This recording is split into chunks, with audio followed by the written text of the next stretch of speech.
Iran কি বড় কিছু করতে যাচ্ছে? সবই কি কেবল সামরিক মহড়া, নাকি মহড়ার আড়ালেই লুকিয়ে আছে আকস্মিক হামলার পরিকল্পনা? এই প্রশ্নগুলোই এখন ঘুরছে ইসরায়েল, যুক্তরাষ্ট্র এবং পশ্চিমা গোয়েন্দা মহলে। কারণ ইরানের সাম্প্রতিক ক্ষেপণাস্ত্র মহড়া নিয়ে যুক্তরাষ্ট্রকে সরাসরি সতর্ক করেছে ইসরায়েল। সম্প্রতি মার্কিন প্রভাবশালী সংবাদ মাধ্যম অ্যাক্সিয়াস জানায়, ইসরায়েলের শীর্ষ সামরিক নেতৃত্বের আশঙ্কা ইরানের এই মহড়াগুলো আসলে একটি বড় হামলার প্রস্তুতির আড়াল হতে পারে। বিষয়টি এতটাই গুরুত্ব পেয়েছে যে ইসরায়েলের সেনাপ্রধান ইয়াল জামির নিজেই ফোন করেন যুক্তরাষ্ট্রের সেন্ট্রাল কমান্ড বা সেন্টকমের প্রধান ব্র্যাড কুপারকে। ইসরায়েলের বার্তা স্পষ্ট, ইরানের সাম্প্রতিক ক্ষেপণাস্ত্র স্থানান্তর ও সামরিক তৎপরতা স্বাভাবিক মহড়ার চেয়ে অনেক বেশি কিছু হতে পারে। প্রয়োজনে এটি ইসরায়েলের বিরুদ্ধে একটি আকস্মিক আঘাতের পথ তৈরি করছে।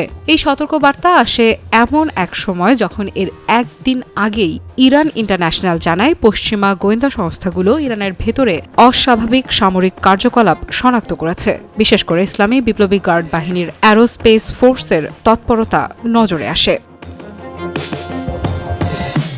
গোয়েন্দা প্রতিবেদনে বলা হয়, ক্ষেপণাস্ত্র ইউনিট, ড্রোন স্কোয়াড এবং আকাশ প্রতিরক্ষা ব্যবস্থার কার্যক্রম আগের চেয়ে ভিন্ন মাত্রায় ও ভিন্ন সমন্বয়ে চলছে। শুধু একটি ইউনিট নয়, একাধিক শাখা একসঙ্গে সক্রিয় হওয়ায় সন্দেহ আরও ঘনীভূত হয়েছে। পশ্চিমা কর্মকর্তারা অবশ্য প্রকাশ্যে বলেছেন, এসব তৎপরতা সামরিক মহড়ার অংশও হতে পারে, কিন্তু তারা এটাও স্বীকার করেছেন এর ব্যাপকতা ও সময় নির্ধারণ তাদের বাড়তি সতর্ক হতে বাধ্য করছে। অ্যাক্সিওসের প্রতিবেদনে বলা হয়, ইসরায়েলি গোয়েন্দাদের প্রাথমিক মূল্যায়ন অনুযায়ী এসব তৎপরতা এখনও ইরানের ভেতরেই সীমাবদ্ধ। তবে ইসরায়েলের ঝুঁকি নেওয়ার মানসিকতা আগের মতো নেই, কারণ 2023 সালের অক্টোবরে হামাসের আকস্মিক হামলার স্মৃতি এখনও তাজা। সেই অভিজ্ঞতার পর ইসরায়েল আর কোনো সতর্ক সংকেত উপেক্ষা করতে রাজি নয়। একজন ইসরায়েলি সূত্রের ভাষায়, ইরানের হামলার সম্ভাবনা হয়তো 50% কম, কিন্তু কেউই সাহস করে বলতে চাইছে না এটা শুধুই মহড়া। তবে যুক্তরাষ্ট্রের অবস্থান কিছুটা ভিন্ন। এক মার্কিন সূত্র অ্যাক্সিওসকে জানিয়েছে, মার্কিন গোয়েন্দা সংস্থাগুলোর কাছে এই মুহূর্তে ইরানের পক্ষ থেকে আসন্ন কোনো হামলার নির্দিষ্ট ইঙ্গিত নেই। তারপরও পরিস্থিতির গুরুত্ব বোঝা যায় আরেকটি ঘটনায়। ফোন আলাপের পরপরই সেন্টকম প্রধান জেনারেল ব্র্যাড কুপার দ্রুত তেল আবিব সফরে যান। সেখানে তিনি ইসরায়েলের সেনাপ্রধান এবং শীর্ষ সামরিক কর্মকর্তাদের সঙ্গে বৈঠক করেন। আলোচনার কেন্দ্রবিন্দু সম্ভাব্য হুমকি ও যৌথ প্রতিরক্ষামূলক প্রস্তুতি।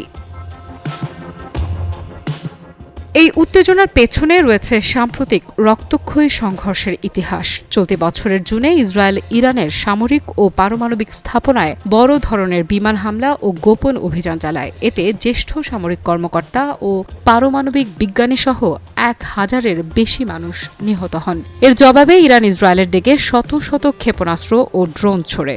সেই হামলায় অন্তত 33 জন নিহত হন। যুক্তরাষ্ট্র তখন ইসরায়েলের আকাশ প্রতিরক্ষায় সরাসরি সহায়তা দেয় এবং পরে ইরানের 3টি পারমাণবিক স্থাপনা হামলাতেও অংশ নেয়।